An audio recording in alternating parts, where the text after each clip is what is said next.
down the rabbit hole and learned about all these new NPS from China, and fentanyl was the most dangerous and deadly of them. Ben then went on to describe the surprising, or maybe not so surprising, process of actually contacting fentanyl suppliers. I kept hearing that fentanyl and all these other new drugs were made in China, and so I just started Googling buy drugs in China, buy fentanyl in China, and I found all these web pages for these companies that were based all over China, and a lot of times they listed the name of the salespeople, and it even had their email address. So I just started emailing them. I made a fake email and pretended to be a drug dealer, asked them for information, for their prices, and then when I'd sort of won over the confidences of some people, some salespeople, I started talking to them on Skype and telling them I wanted to come to China.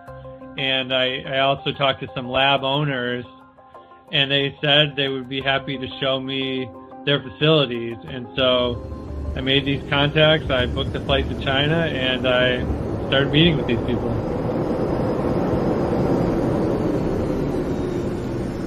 Working undercover, Westhoff gained entry into 2 synthetic drug operations and learned how China's chemical industry works. He even went so far as to document his encounters with a voice recorder that he had hidden in his jacket. Mr. Huang just asked me whether you are a reporter.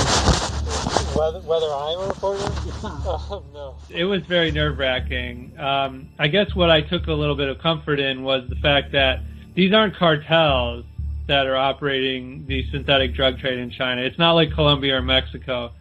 These are businessmen, and they want to make money. So they're not killing people. There aren't bodies in the streets. They don't have guns even. They kind of looked like basic science nerds. Most of these labs served Western customers. They were used to Americans, and they spoke English.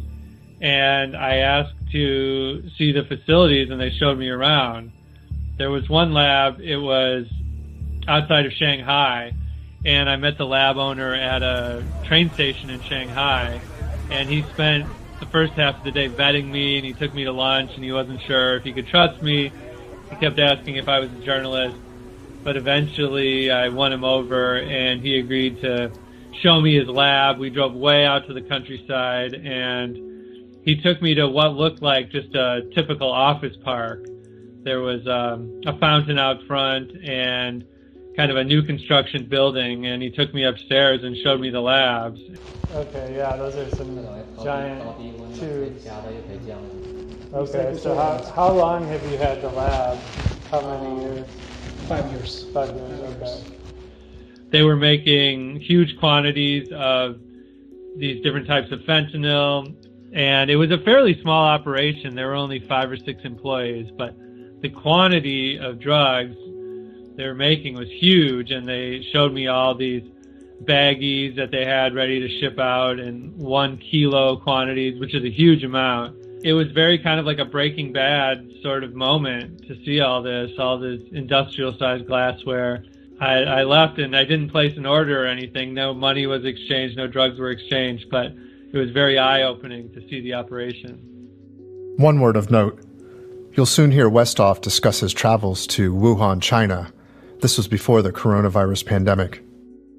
It's this building. It's seems new, fairly new. Yeah.